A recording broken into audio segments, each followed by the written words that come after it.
ಚಿತ್ತಾಪುರದ ವಾರ್ಡಿನಲ್ಲಿ BJP ಕಾರ್ಯಕರ್ತನ ಮೇಲೆ ಕಾಂಗ್ರೆಸ್ ಕಾರ್ಯಕರ್ತರಿಂದ ಹಲ್ಲೆ ವಿಚಾರವಾಗಿ ಹಲ್ಲೆಗೊಳಗಾದ ಬಿಜೆಪಿ ಕಾರ್ಯಕರ್ತ ಈರಣ್ಣ ಯಾರಿ ಚಿಕಿತ್ಸೆ ಪಡೆಯುತ್ತಿರುವ ಕಲಬುರಗಿ ಟ್ರಾಮಾ ಕೇರ್ ಸೆಂಟರ್ಗೆ ಪರಿಷತ್ ವಿಪಕ್ಷ ನಾಯಕ ಛಲವಾದಿ ನಾರಾಯಣ ಸ್ವಾಮಿ ಭೇಟಿ ನೀಡಿದ್ದಾರೆ. ಕಾರ್ಯಕರ್ತನ ಆರೋಗ್ಯ ವಿಚಾರಿಸಿದ್ದಾರೆ. ನಂತರ ಪರಿಷತ್ ವಿಪಕ್ಷ ನಾಯಕ ಛಲವಾದಿ ನಾರಾಯಣ ಸ್ವಾಮಿ ಹೇಳಿಕೆಯನ್ನು ಸಹ ನೀಡಿದ್ದಾರೆ. ಏನೆಂದು ಅನ್ನೋದನ್ನ ಈಗ ನೋಡೋಣ. ನಾವು ಈ ಮುಂಚೆನೆ ಹೇಳಿದ್ದೆವು, ಇತ್ತೀಚೆಗೆ ಕಲಬುರಗಿ ರಿಪಬ್ಲಿಕ್ ಆಫ್ ಕಲಬುರಗಿ ಆಗ್ತಿದೆ ಅಂತ. ಅದು ಈಗ ಸತ್ಯವಾಗ್ತಿದೆ ಅಂತ ಅನಿಸ್ತಿದೆ. ನೀರು ಬಿಡುವ ವಿಚಾರದಲ್ಲಿ ನಮ್ಮ ಕಾರ್ಯಕರ್ತರು ಸ್ಟೇಟಸ್ ಇಟ್ಟಿದ್ದಕ್ಕೆ ಕಾಂಗ್ರೆಸ್ ಕಾರ್ಯಕರ್ತರು ಹಲ್ಲೆ ಮಾಡಿದ್ದಾರೆ. ಆದ್ರೂ ತಕ್ಷಣ ಎಫ್ಐಆರ್ ಮಾಡಿಕೊಳ್ಳಿಲ್ಲ. ಇನ್ನು ಸೇಡಂನಲ್ಲಿ ಚರಂಡಿ ಸಮಸ್ಯೆ ಬಗ್ಗೆ ನಮ್ಮ ಕಾರ್ಯಕರ್ತರು ಚೀಫ್ ಆಫೀಸರ್ ಅವರನ್ನ ಕೇಳಿದ್ರೆ ನೀವೇನ್ ಕೇಳ್ತೀರಿ ಅಂತ ಧಮಕಿ ಹಾಕ್ತಾರೆ. ದೂರು ಕೊಡಲು ಹೋದ್ರೆ ಕೇಸ್ ತೆಗೆದುಕೊಳ್ಳಲ್ಲ. ನಾವೇನಾದ್ರೂ ಮನ್ಸು ಮಾಡಿದ್ರೆ ಬಿಜೆಪಿಯವರನ್ನ ರಸ್ತೆಯಲ್ಲಿ ಓಡಾಡಲು ಬಿಡಲ್ಲ ಅಂತ ಕಾಂಗ್ರೆಸ್ನವರು ಅಂದಿದ್ರು. ಅದೇ ರೀತಿ ಮಾಡ್ತಿರೋ ಹಾಗೆ ಕಾಣಿಸ್ತಿದೆ. ನಾವು ಸುಮ್ಮನೆ ಕೂಡಲು ಸಾಧ್ಯವೇ ಇಲ್ಲ. ನಮ್ಮ ಕಾರ್ಯಕರ್ತರನ್ನ ರಕ್ಷಣೆ ಮಾಡುವ ಕೆಲಸ ನಾವು ಮುಖಂಡರೆಲ್ಲ ಸೇರಿ ಮಾಡ್ತೇವೆ. ನಮ್ಮ ಕಾರ್ಯಕರ್ತರು ಏನಾದ್ರೂ ಮಾತಾಡಿದ್ರೆ ಗೂಂಡಾ ಕಾಯ್ದೆ ಹಾಕ್ತಿದ್ದಾರೆ, ನನ್ನನ್ನ ಕೂಡಿ ಹಾಕಿದ್ರು. ಇದು ಬಹಳ ದಿನ ನಡೆಯೋದಿಲ್ಲ. ಅಧಿಕಾರ ಯಾರಿಗೂ ಶಾಶ್ವತ ಅಲ್ಲ ಅನ್ನೋದನ್ನ ಹೇಳಿದ್ದಾರೆ. ವಿಷಯಕ್ಕೆ ನಾನು ಈಗ ಹೋಗೋದಿಲ್ಲ, ಕೆದಕೋದು ಬೇಕಾಗಿಲ್ಲ. ಇದಕ್ಕೆ ಎಲ್ಲೆಲ್ಲಿ ಉತ್ತರ ಕೊಡಬೇಕೋ ನನಗೂ ಕೊಡೋಕ್ಕಾಗತ್ತೆ, ಮಾಡ್ತೇನೆ. ಕಾಂಗ್ರೆಸ್ನಲ್ಲಿ ಏನಾಗ್ತಾ ಇದೆ ಸರ್, ಒಬ್ಬೊಬ್ಬರು ಶಾಸಕರು ಒಂದೊಂದು ರೀತಿ ಮಾತಾಡ್ತಾ ಇದ್ದಾರೆ. ನಮ್ಮ ಬಿ ಆರ್ ಪಾಟೀಲ್ ಅವರೇ ವಸತಿ ಯೋಜನೆಯಲ್ಲಿ ಹೇಳಿದ್ದಾರೆ, ಕಾಗೆ ಅವರು ರಾಜೀನಾಮೆ ಕೊಡೋ ಅಂತ ಹೋಗಿದ್ದಾರೆ. ಕಾಂಗ್ರೆಸ್ ಪಕ್ಷದಲ್ಲಿ ಗಂಡಸ್ತನ ಇರೋರು ಯಾರು ಇಲ್ಲ ಅನ್ಕೊಂಡ್ಬಿಟ್ಟಿದ್ದೆ ನಾನು. ಕನಿಷ್ಠ ಪಕ್ಷ ನಮ್ಮ ಬಿ ಆರ್ ಪಾಟೀಲ್ ಅವರು ಇದೇ ಗಂಡಸ್ತನವನ್ನು ಮೆರೆದಿದ್ದಾರೆ. ಮೊದಲು ನಾನು ಅವರಿಗೆ ಕೃತಜ್ಞತೆಗಳು ಹೇಳಬೇಕು. ಯಾಕೆ ಅಂತಂದರೆ ರಾಜು ಕಾಗೆ ಅವರು, ಗೋಪಾಲ್ ಕೃಷ್ಣ ಅವರು ಎಲ್ಲರೂ ಕೂಡ ಈಗ ನಾವೇನು ಹೇಳ್ತಿದ್ದೀವಿ, ಮೊದಲು ಭ್ರಷ್ಟಾಚಾರ ತುಂಬಿದೆ ಅಂತ ನಮ್ಮ ಮಾತಿಗೆ ಯಾಕೆ ವಿರೋಧ ಪಕ್ಷದವರು ಹೇಳಿದರೆ ಅದಕ್ಕೆ ಗೌರವ ಇಲ್ಲ. ಈಗೇನಾಗಿದೆ, ಪಕ್ಷದವರೇ ತಿರುಗಿ ಬಿದ್ದಿದ್ದಾರೆ. ಈಗ ಉತ್ತರ ಕೊಡಲಿ ಮಾನ್ಯ ಮುಖ್ಯಮಂತ್ರಿಗಳು. ಏನು ಭ್ರಷ್ಟಾಚಾರ ಅದೇ ಇವತ್ತು ಭ್ರಷ್ಟಾಚಾರ ಆಗಿತ್ತಲ್ಲ, ಅದು ಇವರು ಮಾತುಕತೆ ಮಾಡಿದ ತಕ್ಷಣ ಭ್ರಷ್ಟಾಚಾರ ಇಲ್ಲ ಅಂತ ಆಗತ್ತಾ? ಅಧಿಕಾರಿಗಳ ಮಟ್ಟದಲ್ಲಿತ್ತು, ನಾವೇ ಪ್ರಶ್ನೆ ಮಾಡ್ತಿದ್ದೀವಿ ಅಂತ ಹೇಳ್ತಿದ್ದಾರೆ ಸರ್ ವಿರೋಧ ಪಕ್ಷದವರು. ಅಂದ್ರೆ ಪಾಪ ಬರೀ ಅಧಿಕಾರಿಗಳು ಮಾತ್ರ ಭ್ರಷ್ಟಾಚಾರ ಮಾಡ್ತಾ ಇರೋದು, ಇವ್ರು ಯಾರು ಏನು ಮಾಡ್ತಾ ಇಲ್ಲ. ಎಂಥ ವಿಪರ್ಯಾಸ. ದಿನಕ್ಕೊಂದೊಂದು ಹಗರಣ ಬರ್ತಾ ಇದೆ. ವಾಲ್ಮೀಕಿ ಹಗರಣ ಆದಾಗ ಫ್ಲೋರ್ ಆಫ್ ದಿ ಹೌಸಲ್ಲಿ ಮುಖ್ಯಮಂತ್ರಿಗಳು ಒಪ್ಕೊಳ್ತಾರೆ, 187 ಕೋಟಿ ಅಲ್ಲ ನಾವು ತಿಂದಿರೋದು, ಬರೀ 87 ಕೋಟಿ ಅಂತ. ಇದಕ್ಕಿಂತ ಏನು ಬೇಕು? 14 ಸೀಟು. ನಾನೇನು ಬಿ ಜೆ ಪಿಯವರು ಇದಕ್ಕೆ ನಾನು ಎದುರೋದಿಲ್ಲ, ಜಗ್ಗಲ್ಲ ಬಗ್ಗಲ್ಲ ಅಂದರು. ರಾತ್ರಿ ಯಾಕೆ ಕೊಟ್ಬಿಟ್ರು? ಜಮೀರ್ ಅವ್ರು ಹೇಳ್ತಾ ಇದ್ರೆ ಬಡವ್ರು ಹಣ ತಿಂದ್ರೆ ಹುಳ ಬಿದ್ದು ಸಾಯ್ಲಿ ಅಂತ. ಬಡವ್ರು ಹಣ ತಿಂದ್ರೆ ಹುಳ ಬಿದ್ದು ಸಾಯ್ಲಿ ಅವ್ರ ಮಕ್ಕಳು ಅಂತಾರೆ. ನೋಡಪ್ಪ, ಈ ಥರದ ಕಥೆಗಳು, ಎಮೋಷನಲ್ ಕಥೆಗಳಿಗೆ ನಾನು ಉತ್ತರ ಕೊಡೋದಿಲ್ಲ. ಪಾಪ ಅವ್ರು ತಿಂದೇ ಇರ್ಬೋದು, ತಗೊಂಡು ಯಾರಿಗೆ ಕೊಟ್ಟರು ಅಂತ ಕೇಳಬೇಕು ಅವರು.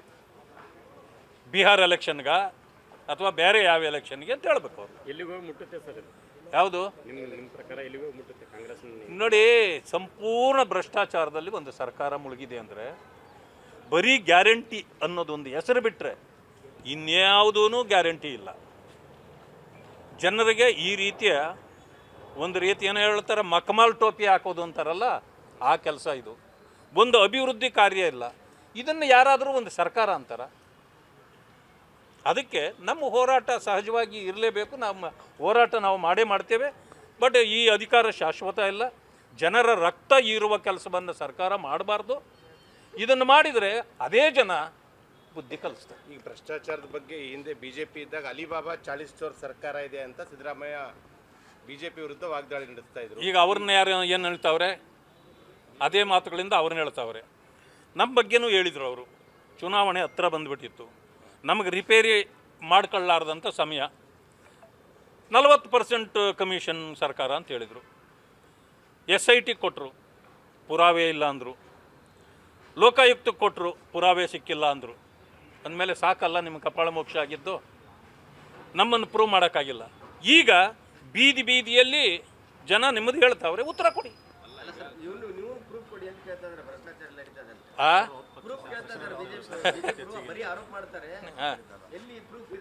ಈಗ ನಮ್ಮನ್ನು ಕೇಳಿದಾಗ ಪ್ರೂಫ್ ಕೇಳ್ತೀರಿ, ಬಿ ಆರ್ ಪಾಟೀಲ್ ಹತ್ರ ಪ್ರೂಫ್ ಕೇಳಿ. ಧನ್ಯವಾದ.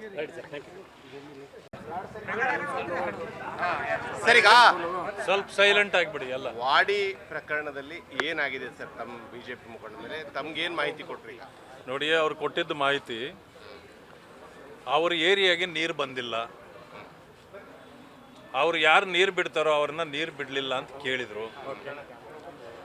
ಕೆಲವು ಪ್ರಾಂತ್ಯಕ್ಕೆ ನೀರು ಬಿಟ್ಟರು, ಇವ್ರಿಗೆ ಮತ್ತೇನೂ ಬರಲಿಲ್ಲ. ಮತ್ತು ಕೇಳಿದಾಗ ಅವ್ರಿಗೆ ಬಿಟ್ಟಿದ್ದೀರಿ, ನಮಗೆ ಯಾಕೆ ಬಿಡಲಿಲ್ಲ ಅಂತ ಕೇಳಿದರು.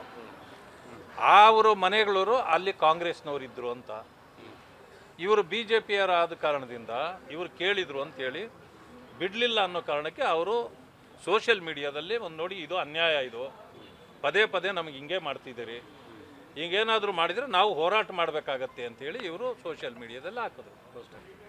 ಹಾಕಿದ ತಕ್ಷಣ ಅವ್ರು ಆ ಕಡೆ ಹೋಗೋಷ್ಟಿಲ್ಲ, ಅಷ್ಟೊತ್ತಿಗೆ ರಾಜು ಅಂತಕ್ಕಂಥವ್ರು, ಅವರೇನು ಎಕ್ಸ್ ಕೌನ್ಸಿಲರು ಪೃಥ್ವಿರಾಜು, ಅವರು ಬಂದು, ಅವರು ಮತ್ತು ಅವರ ಸಂಗಡಿಗರು ಬಂದು ಇವರ ಮೇಲೆ ಥಳಿಸಿದ್ದಾರೆ. ಅದಾದ ಮೇಲೆ ಇವರು ಅಂಗಡಿ ಒಳಗಡೆಗೆ ಇವ್ರನ್ನ ಬಾಗಿಲಾಕಿ ಒಳಗಡೆಗೆ ದಬ್ಬಿದ್ದಾರೆ. ಇಲ್ಲ ಅಂತಂದಿದ್ರೆ ಇವರಿಗೆ ಭಾಳ ಏನಾದರೂ ವ್ಯತ್ಯಾಸ ಆಗ್ತಿತ್ತು ಅನ್ನೋದನ್ನು ಅವ್ರು ಹೇಳಿದರು. ಆ ವಿಡಿಯೋ ಕೂಡ ತೋರಿಸಿದ್ರು. ವಿಡಿಯೋದಲ್ಲಿ ಕಲ್ಲು ತೆಗೆದು, ದೊಡ್ಡ ಕಲ್ಲು ತೆಗೆದು ಅವ್ರಿಗೆ ಹೊಡಿತಾ ಇದ್ದಾರೆ. ಅಂದರೆ ಅವ್ರ ಬಾಗಿಲಿಗೆ, ಸಣ್ಣ ಶಟ್ರಿಗೆ. ಅಂದರೆ ಈ ಪರಿಸ್ಥಿತಿ ಆದರೆ ಹೇಗೆ? ಇದು ಒಂದು. ಅದೇ ಪಕ್ಕದ ಬೆಡ್ಡಲ್ಲಿ ತಂದೆ ಮಗ ಇಬ್ಬರು ಇದ್ದಾರೆ. ಅದು ಸೇಡಂನಲ್ಲಿ ನಡೆದಿರ್ತಕ್ಕಂಥದ್ದು. ಅವರು ಕೂಡ ನಮ್ಮ ಪಕ್ಷದ ಕಾರ್ಯಕರ್ತರು.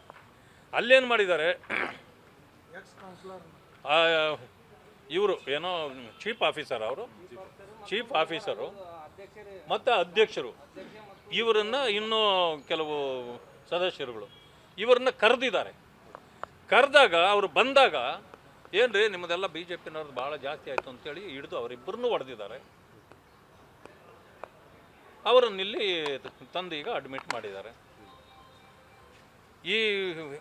ಇದು ವೀರೇಶ್ ಅಲ್ಲ, ಅವರು ವೀರೇಶ್, ಇದು ಇಲ್ಲೆಲ್ಲ ವೀರೇಂದ್ರ, ಹಾಂ, ಅವರು ಇವ್ರದ್ದು ಸೇಡಮ್ದು ರಾತ್ರಿ 2 ಗಂಟೆವರೆಗೂ ನಮ್ಮ ಮುಖಂಡರುಗಳೆಲ್ಲ ಬಂದು ಹೋರಾಟ ಮಾಡಿದ್ದರಿಂದ FIR ಆಗಿದೆ. FIR ಆದರೂ ಕೂಡ ಇದುವರೆಗೂ ವ್ಯಕ್ತಿಯನ್ನು ಅರೆಸ್ಟ್ ಮಾಡಿಲ್ಲ. ಯಾಕೆಂದರೆ ಇಲ್ಲೆಲ್ಲ ಅದನ್ನು ಹಂಗೆ ಮಾಡೋಕ್ಕಾಗಲ್ರಿ, ನೀವು ಹಂಗೇನಾದರೂ ನೀವು ಒತ್ತಾಯ ಮಾಡಬೇಡ್ರಿ, ನಾವು ಮಾಡೋಕ್ಕಾಗಲ್ಲ. ಇದೇನಿದು? ಆಮೇಲೆ ಅಲ್ಲಿ ಇವತ್ತಾಗಿದೆ, ಚೀಫ್ ಆಫೀಸರು ಸೇರ್ಕೊಂಡು ಹೊಡೆದಿದ್ದಾರೆ. ಅವ್ರು ಹೊಡೆದ ಮೇಲೆ ಇವರೋಗಿ ಕಂಪ್ಲೇಂಟ್ ಕೊಟ್ಟರೆ, ಏನ್ರಿ ಆಫೀಸರ್ ಮೇಲೇ ನೀವು ಕಂಪ್ಲೇಂಟ್ ಕೊಡ್ತೀರಿ? ಅಧ್ಯಕ್ಷರ ಮೇಲೆ. ಅಲ್ಲಿ ನಾಲೆ ಚರಂಡಿ ಏನೋ ಇದು ಮಾಡಬೇಕಾಗಿತ್ತು, ಅದಕ್ಕೆ ಹೇಳಿದ್ದಕ್ಕೆ ನೀವೇನೋ ಅದನ್ನೆಲ್ಲ ಕೇಳೋದು ಅಂತೇಳಿ ಹೊಡೆದಿರೋದು. ಆ ಕಾರಣಕ್ಕೆ ಹೊಡೆದ ಮೇಲೆ ಅವ್ರ ಮೇಲೆ ಕಂಪ್ಲೇಂಟ್ ಕೊಡೋಕೆ ಹೋದರೆ ಅದನ್ನು ತೊಗೊಂಡಿಲ್ಲ. ಅವ್ರ ಮೇಲೆ FIR ಮಾಡಿ ಅಂತಂದರೆ, ಇಲ್ಲೆಲ್ಲ ಮಂತ್ರಿ ಹೇಳಿದ್ದಾರೆ ನಾವು ಮಾಡೋಕ್ಕಾಗಲ್ಲ ಅಂತ. ಪೊಲೀಸ್ನ ಸೇಡಂ ಪ್ರಕರಣ. ಅಂದರೆ ನನಗೆ ಒಂದು ಅನ್ನಿಸ್ತದೆ, ಇತ್ತೀಚೆಗೆ ನಾನು ಲಾಸ್ಟ್ ಟೈಮ್ ಬಂದಾಗಲೂ ಹೇಳಿದ್ದೆ, Gulbarga is become A republic of Gulbarga. ಇಲ್ಲಿ ನ್ಯಾಯ ನೀತಿ ಏನೂ ನಡೀತಾ ಇಲ್ಲ, ರಾಷ್ಟ್ರದ ಕಾನೂನು ನಡೀತಾ ಇಲ್ಲ. ಇಲ್ಲಿ ತನ್ನದೇ ಆದ ರೀತಿಯಲ್ಲಿ ಇದು ನ್ಯಾಯ ಚಲಾವಣೆ ಆಗ್ತಾ ಇದೆ ಅನ್ನೋದನ್ನು ನಾವು ಹೇಳಿದ್ವಿ. ಬಹುಶಃ ಅದು ಸತ್ಯ ಆದಂಗೆ ಕಾಣ್ತದೆ. ಅದೆಲ್ಲಕ್ಕಿಂತ ಮಿಗಿಲಾಗಿ ನಾವೇನಾದರೂ ಮನಸ್ಸು ಮಾಡಿದರೆ BJP ಲೀಡರ್ಗಳು, ಕಾರ್ಯಕರ್ತರು ರಸ್ತೆನಲ್ಲೂ ಓಡಾಡಕ್ಕೆ ಬಿಡಲ್ಲ ಅಂತ ಹೇಳ್ತಾ ಇದ್ರು. ಮುಖಂಡರುಗಳು, ಕಾಂಗ್ರೆಸ್ ಮುಖಂಡರುಗಳು, ಮಂತ್ರಿಗಳಾದಿಯಾಗಿ ಹೇಳಿದ್ದನ್ನು ನಾವು ಕೇಳಿದ್ದೀವಿ. ಸೋಷಿಯಲ್ ಮೀಡಿಯಾದಲ್ಲಿ ಇವತ್ತು ಇದೆ. ಬಟ್ ಅದನ್ನು ಸತ್ಯ ಮಾಡಲಿಕ್ಕೆ ಹೊರಟಿದ್ದಾರೆ ಅಂತ ನನಗನ್ನಿಸ್ತದೆ. ನಾವು ಇದನ್ನು ಸುಮ್ಮನೆ ಬಿಡಲಿಕ್ಕೆ ಆಗೋದಿಲ್ಲ. ನಾನೀಗ SP ಅವ್ರಿಗೂ ಮಾತಾಡ್ತೇನೆ. ಬಹುಶಃ SP ಅವರು ಅಷ್ಟಾಗಿ ಏನು ಮಾಡ್ಲಿಕ್ಕೆ ಸಾಧ್ಯ ಇಲ್ಲ ಅಂತ ಕಾಣುತ್ತೆ. ಏನನ್ನಾದರೆ ನಾಳೆ ಹೋಗಿ ನಾವು DG ಅವ್ರನ್ನು ಕಂಡು ನಾನು ಅವ್ರಿಗೂ ಕೂಡ ಕಂಪ್ಲೇಂಟ್ ಮಾಡ್ತೇನೆ. ನಮ್ಮ ಕಾರ್ಯಕರ್ತರನ್ನು ರಕ್ಷಣೆ ಮಾಡಬೇಕಾದ ನಮ್ಮ ಜವಾಬ್ದಾರಿ ಇದೆ. ಮುಖಂಡರುಗಳೆಲ್ಲರೂ, ಇಲ್ಲಿನ ಶಾಸಕರುಗಳು ಕೂಡ, ಬಸವರಾಜ ಮತ್ತಿಮೋಡವರು ಕೂಡ ನಮ್ಮ ಜೊತೆಯಲ್ಲಿದ್ದಾರೆ. ಸೊ ಇನ್ನೂ ಮುಖಂಡರುಗಳು ಎಲ್ಲರನ್ನೂ ಸೇರಿಸಿ, ನಮ್ಮ ಅಧ್ಯಕ್ಷರು ಶಿವರಾಜ್ ಇದ್ದಾರೆ, ನಮ್ಮ ಅಧ್ಯಕ್ಷರಿದ್ದಾರೆ, ಇವರೆಲ್ಲರನ್ನೂ, ಅಶೋಕ್ ಅವರು, ಎಲ್ಲರೂ ನಾವು ಸೇರಿ ನಮ್ಮ ಕಾರ್ಯಕರ್ತರನ್ನು ರಕ್ಷಣೆ ಮಾಡೋ ಕೆಲಸ ನಾವು ಮಾಡಲೇಬೇಕಾಗಿದೆ. ನಾವು ಮಾಡೇ ಮಾಡ್ತೇವೆ. ಬಟ್ ಇಲ್ಲ ಅಂತಂದರೆ, ಏನೂ ನಡೀಲಿಲ್ಲ ಅಂದರೆ ಇದಕ್ಕಾಗಿ ಒಂದು ಕಾನೂನು ಹೋರಾಟವನ್ನು ಕೂಡ ನಾವು ಮಾಡಬೇಕಾಗುತ್ತೆ ಅನ್ನೋ ಮಾತನ್ನು ಹೇಳ್ತೀವಿ. ಪ್ರಕರಣದಲ್ಲಿ ಮತ್ತೆ ಎನ್ ರವಿಕುಮಾರ್ ಪ್ರಕರಣದಲ್ಲಿ ಇಮಿಡಿಯೇಟ್ ಆಕ್ಷನ್ ತಗೊಂಡ್ರು ಪೊಲೀಸ್